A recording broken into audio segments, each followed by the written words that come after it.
Selamat pagi. Apa kabar teman-teman? Kembali lagi di channel Let's Go Papap. Wah, pagi-pagi kita udah ada di stasiun Senen aja nih. Ada yang tahu nggak kira-kira kita mau kemana? Sebelum lanjut, jangan lupa like, comment, and subscribe ya. Kali ini kita mau ke kota Solo. Ya, kita berangkat dari stasiun Pasar Senen menuju stasiun Solo Balapan. Naik keretanya, kita naik KA Jakatingkir. FYI, di KA Jakatingkir ini semuanya kursi ekonomi ya, tapi ekonomi yang new generation.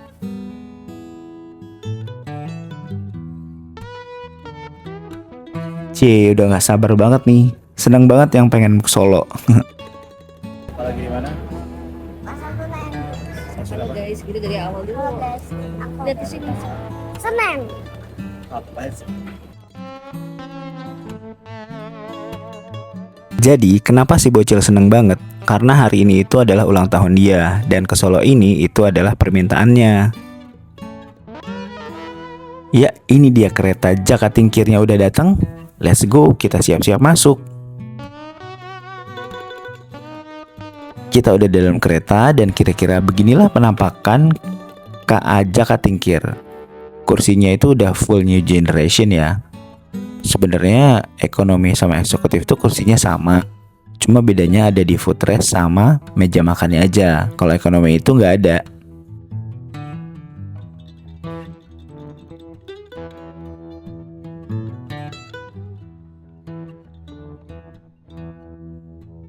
Karena perjalanan Jakarta-Solo memakan waktu 8 jam, jadi kita mutusin untuk jajan dulu di gerbong restorasi.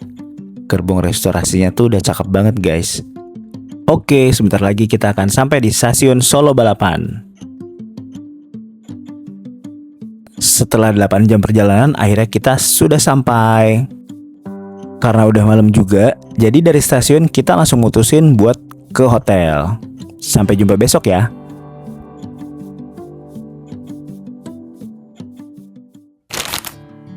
Selamat pagi. Alhamdulillah hari ini cerah banget. Pas bangun tidur kita baru sempat lihat-lihat hotel dan jalan sekeliling hotel. Wah, ternyata hotelnya bagus banget. Udah estetik, strategis banget pula. Jaraknya tuh cuma 3 menit dari stasiun Solo Balapan. Duh, jadi gak sabar juga nih pengen berenang. Tapi nanti aja deh. Sekarang kita jalan pagi dulu sambil cari sarapan ke Pasar Gede. Ini adalah tujuan pertama kita di Solo. Sebelum masuk, kita mau coba keliling-keliling di luarnya dulu nih, sambil cari jajanan. Pertama kita mau beli cakwe ho. Harga satuannya 3.000. Kenyang makan cakwe, kita coba makan dimsum. Sebenarnya jajanan-jajanan di Pasar Gede ini kita juga cari tahu di thread. Ternyata banyak yang rekomendasiin beberapa ini. Padahal ini weekday loh, tapi lumayan rame. Nah, habis jajan di luar, sekarang kita masuk ke dalam. Kira-kira ada apa ya?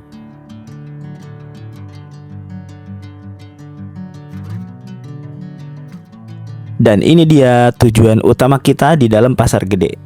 Kita mau cobain dawet telasi. Sebenarnya aku sih penasaran yang durennya ya. Ternyata rasanya enak banget guys. Durennya juga tebel banget. Untuk dawet duren harganya 15.000. Kalau yang original harganya 10.000.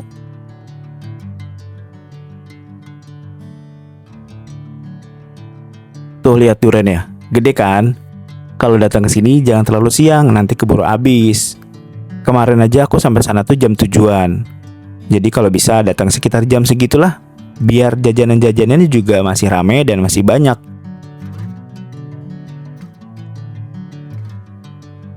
Nggak tahu kenapa suka banget deh sama vibes di Pasar Gede ini. Pasarnya tuh rame, hiruk pikuknya juga dapet, tapi tetap berasa tenang gitu. Duh, gawat nih. Baru hari pertama aja udah dibikin jatuh suka sama kota ini. Masih ada beberapa hari ke depan, yes.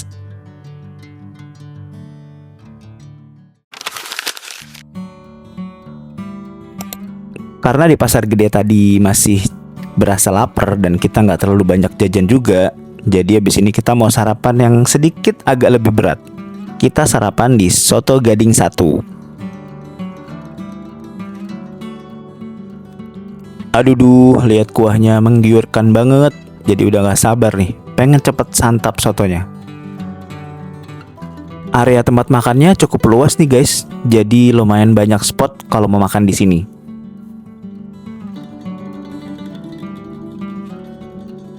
Nih, kalau penasaran sama harga dan menu-menunya, coba pause aja di video ini.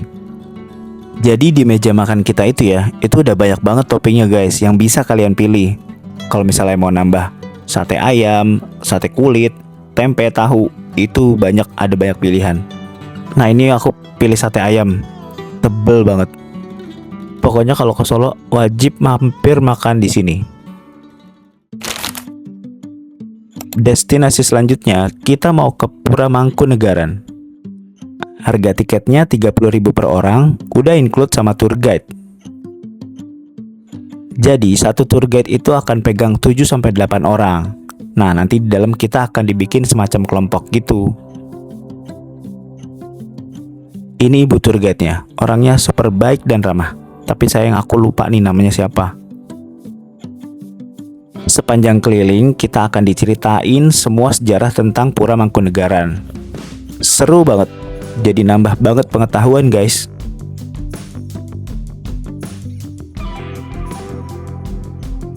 Ini kita mau jalan dan masuk ke Pendopo Ageng. Jadi, Pendopo Ageng ini adalah pendopo kayu terbesar di Indonesia. Di sini, berbagai upacara adat hingga pertunjukan budaya masih rutin nih digelar.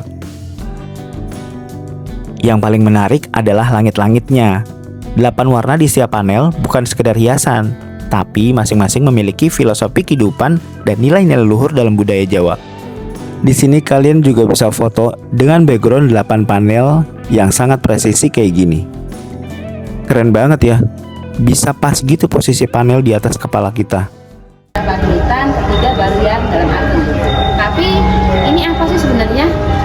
Di sini ini kita di istana, bukan istana keraton ya. Ini istana pura. Maksudnya di sini ini pemimpinnya bukan ratu atau raja nih.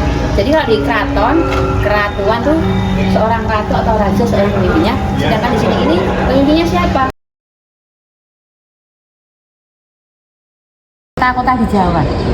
Karena dia punya pabrik gula Colomadu, pabrik gula Tasikmadu, dia punya perkebunan kopi, teh, tembakau, punya peternakan, perikanan ini. Jadi untuk menurutku sih tiket 30.000 itu worth it banget ya. Sesuai sama pengalaman dan pengetahuan yang kita dapat. Kayaknya kalau ke Solo tapi nggak wisata budaya ke Pura Mangkunegaran nih kayak belum lengkap gitu. Nah ini nih 8 pilar yang tadi aku sebutin. Keren banget ya. Total durasi keliling puranya ini tuh sekitar 1-1,5 jam.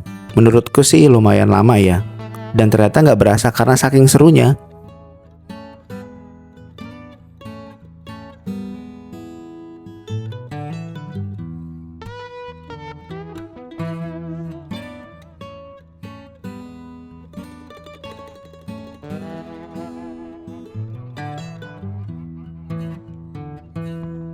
Masuk ke area pekarangan dalam istana, ternyata di sini itu kamar-kamar aktif yang masih diisi oleh orang-orang di istana, guys.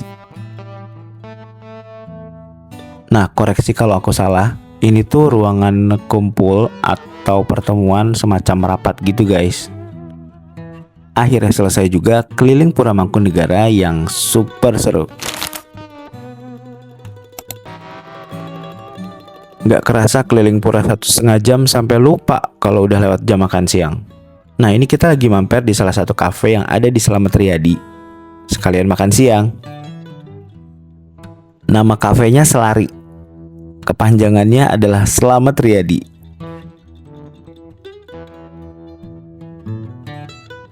Tempatnya lumayan seru dan pewek kok.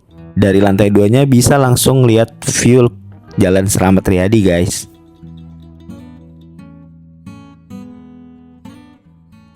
Habis dari sini kayaknya kita mau balik ke hotel dulu buat istirahat sebentar. Malamnya baru kita lanjut keluar lagi buat cari makan.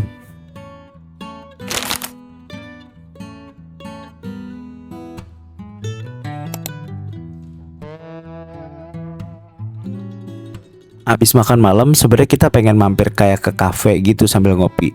Ternyata nemu cafe ini di Slamet Riyadi, guys. Asli, ini burgernya enak banget. Nggak expect banget di coffee shop nemu burger tapi enak ya. Asli enak banget, nggak bohong.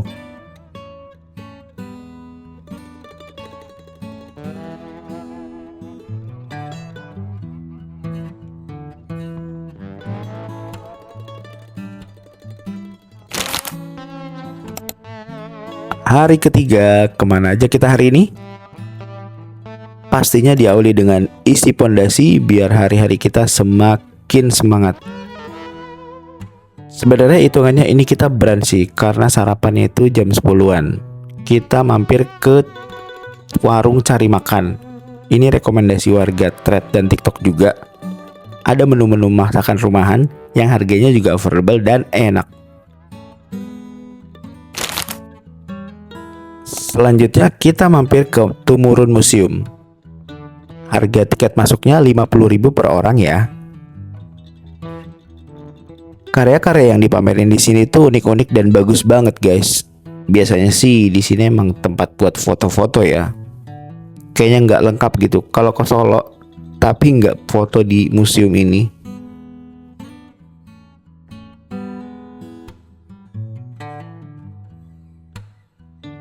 Karena dari kemarin belum sempat berenang di hotel, jadinya kita mutusin untuk balik ke hotel, ngajak si bocil buat berenang. Wah, nggak berasa ya, udah 4 hari loh di sini. Lanjut hari keempat, kita mulai dengan sarapan ke salah satu kuliner legendaris di Solo, yaitu Selat Fins. Ini aku pesen 3 menu yang berbeda, biar bisa saling cobain. Untuk rasanya sebenarnya ini dominan manis ya kuahnya. Cocok untuk kalian yang suka kuah manis-manis gitu. Marky Chop alias mari kita coba.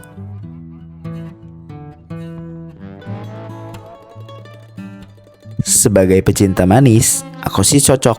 Mantap.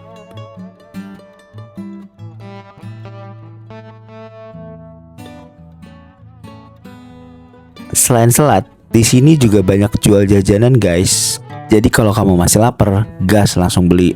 Atau mau bungkus buat makan di tempat lain atau bawa ke hotel, itu juga bisa.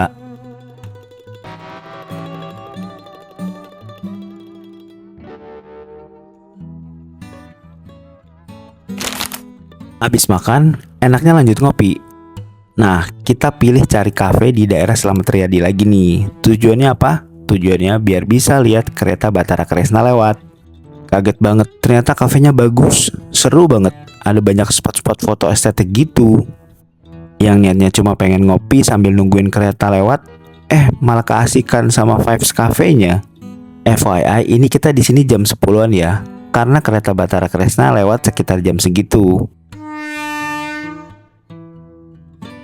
Menurutku sih ini spot paling bagus kalau mau lihat kereta api Batara Kresna lewat ya. Tempatnya juga pewek dan asik banget buat ngopi.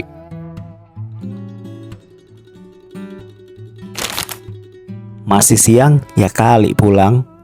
Kita lanjut lagi buat cari kafe seru yang katanya lagi viral nih di Solo. Langsung aja kita samperin Blueback Cove.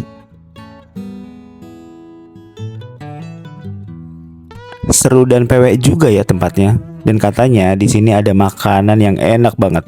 Jadi langsung aja kita gas cobain.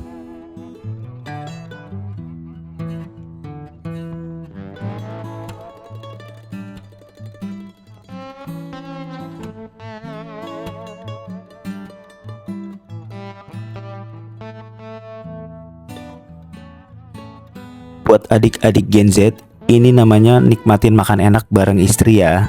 Wehehe.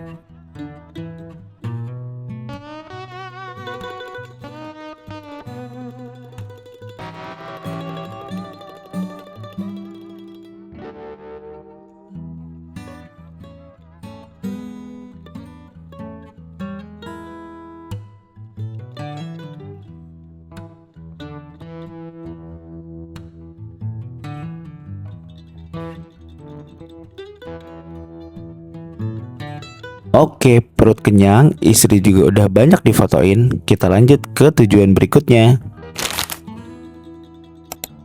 Kita lanjut ke Kampung Batik Kauman. Di sini nggak ada harga tiket masuk ya guys, alias gratis. paling cuman bayar parkir aja. Di dalamnya itu banyak spot-spot foto unik sama rumah untuk belajar membatik, dan banyak juga kafe-kafe di dalamnya.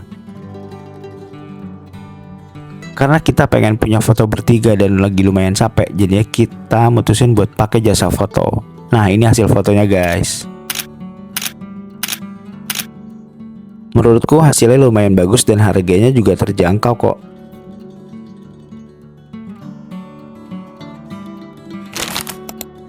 Masuk hari kelima, berarti tandanya hari ini kita harus meninggalkan kota Solo. Wah, sedih banget guys. Sebelum check out, kita baru inget selama di Solo kita belum nyobain makan sate kambing. Akhirnya kita mampir ke sate kambing Pak Haji Bejo. Ini akunya yang norak, apa emang sate kambing di Solo tuh enak-enak ya? Dagingnya empuk banget, ampun deh. Udah empuk, nyerep.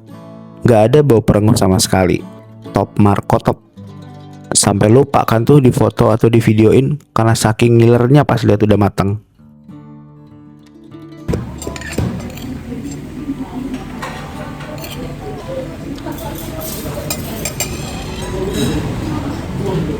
Dagingnya empuk banget, udah nggak ada bau perengusnya sama sekali. Kayak ekspektasi itu kalau makan daging kambing itu kan agak alot gitu ya, nggak ada alat sama perengus. Ini bener empuk, nggak bau sama sekali. Recommended. Sate kambing Pak Haji. Sate kambing Pak Haji Bejo. Catat. Loh, katanya mau pulang, tapi kok malah nginep di hotel lagi? Ya, sebenarnya kita mau lanjut di Salatiga, tapi karena belum puas di Solo, akhirnya kita nambah 1 malam lagi nih di Rumah Batu Butik Hotel. Tepatnya ada di daerah Sukoharjo guys. Pas sampai kaget banget, lah ini Ubud apa di Solo? Suasananya kok asri, adem, banyak pohon, bikin betah banget. Konsepnya tuh kayak back to nature gitu guys. Apalagi kita kemarin dapat kamar, lokasinya persis banget di depan kolam renang. Buka pintu, langsung bisa nyebur. Betah banget deh pokoknya di sini. Kita emang rencananya mau seharian di hotel aja sih, jadi emang udah nggak kemana-mana sampai besok. Oke, dengan ini maka berakhirlah perjalanan kita 5 hari 4 malam di Solo. Selanjutnya kita akan pindah ke Salatiga. Untuk mau tahu gimana serunya Salatiga, tunggu video berikutnya ya guys. See you, bye-bye.